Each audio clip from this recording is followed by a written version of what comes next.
इस लेक्चर में हम वन गुजर्स और गोविंद पशु विहार नेशनल पार्क के बारे में डिस्कस करेंगे। वन गुजर्स एक कम्युनिटी है जी, समुदाय, कास्ट है, ये मान लो आप, जाति है एक। ये वन गुजर कम्युनिटी के लोग हैं जी। ये अधिकतर उत्तराखंड और आपके जो उत्तराखंड का जो अराउंडिंग एरियाज है, सराउंडिंग एरियाज जैसे हिमाचल प्रदेश, जम्मू कश्मीर, उसके आसपास रहते हैं ये लोग। ये लोग बफेलो रखते हैं जी, भैंस पालते हैं। ये अभी दूध निकाल रहा है भैंस का, और ये दूध पे ही, इनकी मिल्क पे ही इनकी लाइवलीहुड बेस्ड बेस्ड है जी। और यही दूध बेच के अपना लाइवलीहुड चलाते हैं। तो अभी ये न्यूज़ में है जी। क्यों न्यूज़ में है? न्यूज़ में इसलिए है, उत्तराखंड हाई कोर्ट ने स्टेट गवर्नमेंट को फटकार लगाई है, रेप्रीमांड किया है जी। रेप्रीमांड का मतलब है फटकार लगाना, क्योंकि स्टेट गवर्नमेंट ने वन गुजर फैमिलीज़ को उत्तराखंड में जी गोविंद पशु विहार नेशनल पार्क में जाने से रोक दिया है, क्योंकि इन्हें अधिकार है जी। उत्तराखंड हाई कोर्ट ने कहा है इनका राइट टू लाइफ है इन्हें, कि ये जा सकते हैं, इसलिए ये न्यूज़ में आया।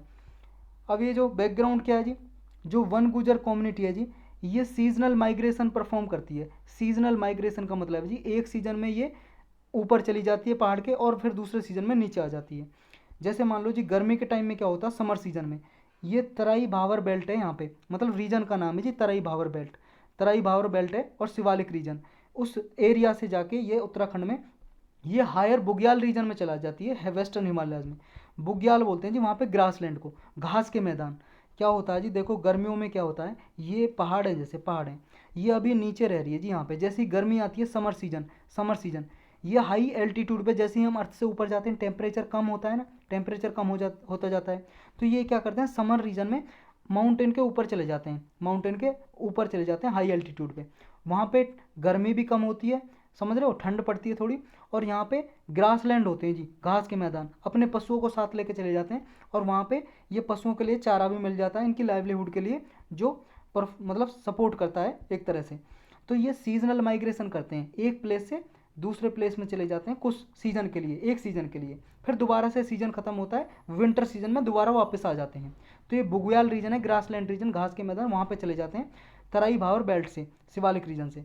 ये फिनोमिना को जी कि एक सीजन में, समर सीजन में ऊपर चले गए, फिर दोबारा वापस आ गए, इस जो सीजनल माइग्रेशन है इसको बोलते हैं ट्रांस ह्यूमेंस। तो आपको ट्रांस ह्यूमेंस वर्ड याद रखना जी, ये क्या है कि सीजनल माइग्रेशन है ये। एक समर सीजन में ऊपर चले जाते हैं वन गुजर, फिर नीचे आ जाते हैं। ये सिर्फ वन गुजर के लिए यूज़ नहीं किया जाता, कोई भी कम्युनिटी है कुछ समय के लिए एक रीजन में चली जाती है, और फिर दोबारा दूसरे सीजन में दूसरे रीजन में आ जाती है, दूसरे एरिया में। तो ये चीज़ आपको याद रखनी है, ट्रांसह्यूमेंस का मतलब यही है। ये एक तरह से क्लाइमेट अडेप्टिव और रेजिलेंस स्ट्रेटजी है, कि क्लाइमेट के साथ अडेप्ट होने के लिए ये लोग अपनी सस्टेनेबल लाइवलीहुड को परफॉर्म करने के लिए चले जाते हैं दूसरे सीजन में। ये वन गुजर जी क्या करते हैं, इनके पास परमिट होता है, परमिट का मतलब परमिशन होती है जी इनके पास, कि ये समर सीजन में गोविंद पशु विहार नेशनल पार्क में जा सकते हैं। लेकिन अभी वहाँ जो फॉरेस्ट डिपार्टमेंट है, अथॉरिटीज, ये स्टेट गवर्नमेंट की अथॉरिटी, उन्होंने रोक दिया इनको, इसलिए ये न्यूज़ में आए। इनके राइट क्या क्या मिले हैं जी, एक फॉरेस्ट राइट एक्ट बनाया है 2006 का। देखो जी, ये बहुत बार न्यूज़ में रहता है, और यूपीएससी हर साल, लगभग हर साल, पिछले 5 साल के क्वेश्चन पेपर उठा कर देखोगे तो 3 बार क्वेश्चन पूछा इस एक्ट से। तो ये फॉरेस्ट राइट एक्ट में जो पेस्ट्रोलिस्ट हैं, पेस्ट्रोलिस्ट का मतलब है जी ऐसे, मतलब उनको बोलते हैं, उन इंसान को, पर्सन को, जो क्या है जी, जिनका जो लाइवलीहुड है पशु पे बेस्ड होती है, एनिमल्स पे, एनिमल पालते हैं जी, ये पशु पालते हैं, उनको बोलते हैं पेस्ट्रोलिस्ट, पेस्टोरलिस्ट, पेस्टोरलिस्ट बोलते हैं जी। इनके अधिकार क्या क्या दिए गए हैं इस एक्ट में, तो ये आपको याद रखना है। इसमें जो पेस्टोरलिस्ट हैं जी, ये क्या है, ग्रेजिंग का राइट है जी, नहीं, ग्रेजिंग पेस्चर का राइट। ग्रेजिंग का मतलब है जी पशु चराना, एनिमल्स को चराते हैं, जो घास वगैरह खाते हैं जो पशु। तो इनको कम्युनिटी फॉरेस्ट रिसोर्स के राइट मिले हुए हैं जी इन्हें।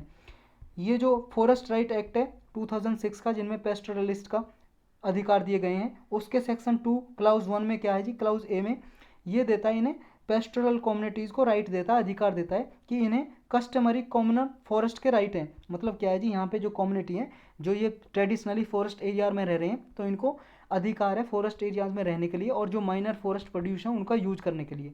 और यहाँ पे पशु वगैरह ग्रेजिंग कर सकते हैं जी, एनिमल ग्रेजिंग, यानी कि पशुओं को चरा सकते हैं यहाँ पे। तो इनको अधिकार मिले हुए हैं जी ट्रेडिशनल कस्टमरी बाउंड्रीज़ में, मतलब इनके जो विलेज एरिया की जो बाउंड्रीज है वहाँ पे आसपास में ये एक्टिविटी कर सकते हैं। ये क्या है जी, सीजनल यूज़ करते हैं जो पेस्टोरल कम्युनिटीज़ हैं यहाँ पे। पेस्टोरल कम्युनिटीज़ का मतलब जो पशु वगैरह रखते हैं, और वो समुदाय जो कास्ट जाती हैं, इनको सीजनल यूज़ का अधिकार है, एक सीज़न में यूज कर सकते हैं उसको, क्योंकि उस सीज़न में एक एरिया में इनके लिए कुछ बचता नहीं है जी चारा वगैरह पशुओं के लिए, तो दूसरे सीज़न में आते हैं फिर यहाँ पे वापस, तो सीजनल यूज़ का अधिकार है जी इनको। तो ये जैसे यहाँ पे जो अनक्लासिफाइड, जैसे अनक्लास्ड फॉरेस्ट हैं, यहाँ पे जंगल हैं, या रिजर्व फॉरेस्ट हैं, या अनडिमार्केटेड फॉरेस्ट हैं, मतलब जंगल है जी यहाँ पे, उनके नाम है अलग अलग। डीम्ड फॉरेस्ट हैं, प्रोटेक्टेड फॉरेस्ट हैं, या सेंचुरी हैं, या नेशनल पार्क हैं, यहाँ पे जो जो भी राष्ट्रीय उद्यान वगैरह, उनमें ये अपना इनका सीजनल यूज़ करने का अधिकार है जी इनको। हाई कोर्ट ने क्या ऑर्डर दिया जी, अभी हाई कोर्ट ने बोला है कि जो वन गुजर हैं इनको माइग्रेट करने का अधिकार है समर में, ये बुग्याल में जा सकते हैं। बुग्याल मतलब हाईलैंड, मतलब हाई लैंड पे ग्रास लैंड है, मतलब पहाड़ पे ग्रास लैंड है, घास के मैदान है, वहाँ पे जा सकते हैं। और यहाँ पे गोविंद पशु विहार नेशनल पार्क है, तो इसके पास जा सकते हैं ये। और ये इनका राइट है जी आर्टिकल 21 के अंदर, विद इन 21, क्योंकि आर्टिकल 21 है हमारे संविधान का, कॉन्स्टिट्यूशन में ये क्या कहता है, अनुच्छेद 21 ये बोलता है कि protection of life and personal liberty, हमारा right to life and personal liberty का अधिकार है जी, हमें जीने का अधिकार देता है आर्टिकल 21। और ये हमारा 21 है जो कॉन्स्टिट्यूशन में, ये कहता है कि किसी भी पर्सन को उसकी लाइफ से, जीवन से और पर्सनल लिबर्टी, उसकी जो निजी आज़ादी है उससे वंचित नहीं रखा जाएगा। डिप्राइव का मतलब होता है जी वंचित रखना। Except according to procedure establish by law, इसका मतलब ये है जी अगर मान लो कोई कानून का उल्लंघन कर रहा कोई, जैसे मान लो जी आपने कोई कानून तोड़ा है, तब तो आपको सज़ा हो सकती है जी, आपकी लाइफ को कोई, आपको मान लो जी फांसी भी हो सकती है अगर आपने मान लो रेप कर दिया, कुछ कर दिया ऐसा, तब तो आपकी लाइफ के लिए ये अधिकार काम नहीं करेगा, समझ रहे हो। लेकिन हमने कोई लॉ नहीं तोड़ा है, कानून नहीं तोड़ा है, फिर आपको जीने का अधिकार है। तो इन्हें भी कोई लॉ नहीं तोड़ा जी, इनको अधिकार दिया गया है फॉरेस्ट राइट एक्ट में, 2006 के वाले एक्ट में, ये कम्युनिटी वन गुजर जा सकते हैं, तो इन्हें आर्टिकल 21 का इन्हें अंदर अधिकार है, ये जा सकते हैं। और ये जो राइट है जी हमारा आर्टिकल 21, ये दोनों सिटीजन हो या नॉन सिटीजन हो, हमारा जो भारत का नागरिक है उसके लिए भी लागू होता है, और जो कोई बाहर से आके यहाँ पे बस गया जी, कुछ टूरिस्ट आ गए हैं, उनके लिए भी ये लागू होता है, तो ये याद रखना है। जो राइट टू लाइफ है जी, ये केवल और केवल इंसान के लिए नहीं है, पशु के लिए भी जी।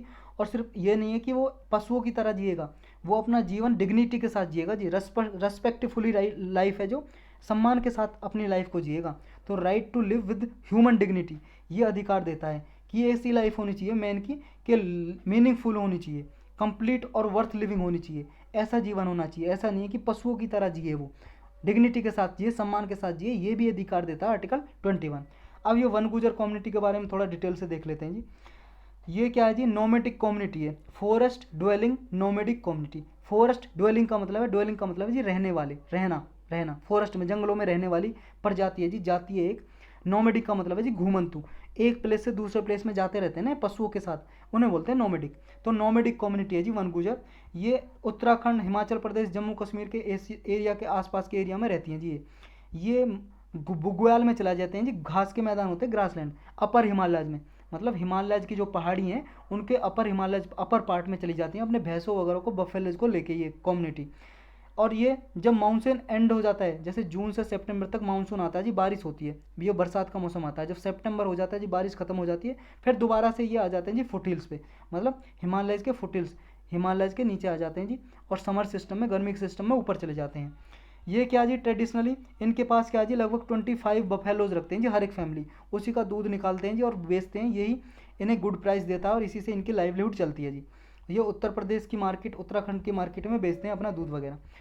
नेक्स्ट है जी हमारा गोविंद पशु विहार नेशनल पार्क, इसके बारे में भी देख लेते हैं क्योंकि ये न्यूज़ में है अभी। इसमें क्या है, ये उत्तराखंड की उत्तरकाशी डिस्ट्रिक्ट में है। कौन सी डिस्ट्रिक्ट में? उत्तरकाशी डिस्ट्रिक्ट में, उत्तराखंड की। और ये पार्क कहाँ पे? गढ़वाल हिमालयाज में। देखो जी, जो उत्तराखंड है ना हमारा, उत्तराखंड, ये उत्तराखंड है, यहाँ पे उत्तराखंड मान लो।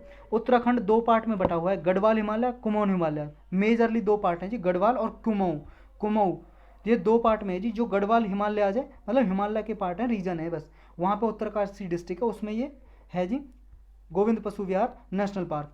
1955 में यहाँ पे फॉरेस्ट था, जंगल, उसको वाइल्ड लाइफ सेंचुरी डिक्लेयर कर दिया था। और 1990 में उसको गवर्नमेंट ने नेशनल पार्क डिक्लेयर कर दिया था, राष्ट्रीय उद्यान। इसमें फ्लोरा और ये फोना कौन कौन से पाए जाते हैं जी? फ्लोरा का मतलब है जी प्लांट और ट्रीज, मतलब पौधे, पेड़ पौधे, और फोना का मतलब जंगली जानवर, एनिमल्स। इसमें फोना पाए जाते हैं जी snow leopard, brown bear, musk deer और वेस्टर्न ट्रैगोपन। ये देखो जी, ये है स्नो स्नो लियोपर्ड, और ये आपका ब्राउन बियर भूरा भालू, और ये है जी मस्क डियर, मस्क डियर हिरन है जी, हिरन मस्क डियर, ये बर्फ़ में पाया जाता है जी, बर्फ़ में घूम रहा है, देखो बर्फ़ में घूमते घूमते खड़ा खड़ा ही सो गया है। और ये है जी आपका ट्रेगोपन, ये वाला वेस्टर्न ट्रेगोपन, ये वाला वेस्टर्न ट्रेगोपन है, ये वाला मुर्गे की तरह मोर की तरह दिखाई देता है जी कुछ कुछ ये। तो यहाँ पे कुछ पेड़ पौधे भी पाए जाते हैं जी, प्लांट ट्रीज फ्लोरा, जैसे देवदार सिडार पाया जाता है, चीर पाइन के पेड़ पौधे पाए जाते हैं जी, सिल्वर फिर और ब्लू पाइन, और भी कुछ डेसिडुअस स्पीसीज मिलते हैं जी प्लांट के। जैसे ये देख लो जी आपका, ये देवदार सिडार है, ये देवदार का पेड़ है जी, देवदार सिडार। और ये है आपका चीर पाइन बोलते हैं जी इसमें, ये इसमें कुछ फ्रूट टाइप ऐसे लगे होते हैं जी इसका। नेक्स्ट है जी इसमें, ये है जी आपका ब्लू पाइन, और ये है सिल्वर फिन, ये है सिल्वर फिर का ये पौधा है, पेड़ है। और ये आपका ब्लू पाइन, इसमें ऐसे कुछ लगते हैं जी, इसके ऐसे फ्रूट वगैरह लगते हैं, ये है आपका ब्लू पाइन। इसके कुछ और भी फीचर हैं जी यहाँ पे इस गोविंद विहार पार्क में। ये गोविंद विहार पार्क में जी हर की धुन वैली मिलती है जी, वैली होते बोलते हैं घाटी को, दो पहाड़ी के बीच में जो ये एरिया होता है, एरिया ये वाला एरिया, नीचे वाला एरिया, इसको बोलते हैं घाटी या वैली, हर की धुन वैली मिलती है यहाँ पे। और यहाँ पे रुइन सारा लेक मिलती है जी, पहाड़ी पे लेक मिलती है, झील, लेक का मतलब झील पाई जाती है। और ये टूरिस्ट डेस्टिनेशन है, यहाँ पे बहुत सारे टूरिस्ट वगैरह आते हैं जी घूमने के लिए हरकुदुन वैली में और रुइन सारा लेक पे। यहाँ पे एक रिवर है जी, रिवर टोन ये यमुना रिवर की ट्राइब्यूटरी है, ट्राइब्यूटरी का मतलब है जी सहायक नदी, यमुना रिवर ये फैलो कर रही है और टोन रिवर आके इसमें मिल जाती है। तो याद रखना, टोन रिवर यमुना रिवर की ट्राइब्यूटरी है, और ये गढ़वाल हिमालय जो वहाँ पे बहती है जी। इसमें उत्तराखंड में जी कुछ अदर प्रोटेक्टेड एरियाज हैं, जैसे जी यहाँ पे जिम कॉर्बेट नेशनल पार्क है, ये पूरे इंडिया का जी, हमारे इंडिया का फर्स्ट नेशनल पार्क था और अभी भी है नेशनल पार्क। पहला नेशनल पार्क कौन सा था? जिम कॉर्बेट नेशनल पार्क, ये अंग्रेजों के ज़माने का है जी, तब डिक्लेयर किया हो गया था। ये है जी valley of flower national park भी है यहाँ पे, और एक नंदा देवी नेशनल पार्क है। ये दोनों valley of flower national park और नंदा देवी नेशनल पार्क उत्तराखंड में यूनेस्को की वर्ल्ड हेरिटेज साइट में ये लिस्टेड की गई हैं। तो यूनेस्को की वर्ल्ड हेरिटेज साइट भी हैं ये दोनों, नंदा देवी नेशनल पार्क और valley of flower national park. तो ये भी याद रखना जी। एक यहाँ पर राजाजी नेशनल पार्क है, गंगोत्री नेशनल पार्क और नंदौर वाइल्ड लाइफ सेंचुरी है। तो ये कुछ इंपॉर्टेंट प्रोटेक्टेड एरिया जी उत्तराखंड में। तो यही था इस लेक्चर में।